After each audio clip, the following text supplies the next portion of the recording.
High, আপনার নাম? প্রিয়া বণিক। কোথা থেকে এসেছে? আমি হাওড়া বেলগাছিয়া লিচুবাগান থেকে এসেছি। হাওড়া বেরিয়েছি। তো অ্যাড্রেস কি বলবেন? অ্যাড্রেস আমি ফেসবুকের মাধ্যমে পেয়েছি। অ্যাড্রেস বলুন, কি করাবে? আমার মানে চুলটা তো ফ্রিজি হয়ে গেছে প্রচুর, ওর একটা স্ট্রেট লুক করাবো। হেয়ার প্রোটিন ট্রিটমেন্ট হ্যাঁ, করাবে? আর একটু যাতে হেলদি হয় চুলটা, তার ওইরকম। জন্য প্রোটিন ট্রিটমেন্ট করাবেন। তো এই হচ্ছে ম্যামের হেয়ার। তো দেখা যাক কতটা আপনার হেয়ারকে হেলদি বানানো যায় আর কতটা আপনাকে স্ট্রেট লুক দেওয়া যায় ম্যানেজেবল। ওকে, স্টার্ট করা যাক। তো এই হচ্ছে ম্যামের হেয়ার প্রোটিনের ফাইনাল রেজাল্ট। কেমন লাগলো? খুব ভালো লেগেছে। ভালো লেগেছে? হ্যাঁ, খুব সুন্দর হয়েছে। যা চুলটা নিয়ে এসেছিলাম খুব সুন্দর হয়েছে। স্যাটিসফাইড আপনি? হ্যাঁ, একদম।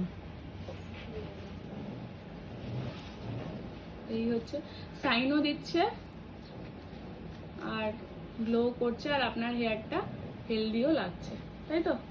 যেটা ডিমান্ড ছিল, ফ্রিজি ছিল, বলছে ব্রেকেজ ছিল প্রচুর হেয়ারে, তো এখন সেটা লাগছে না। Protein treatment. হ্যাঁ। তো এই হচ্ছে আপনার হেয়ারের ফাইনাল রেজাল্ট। কেমন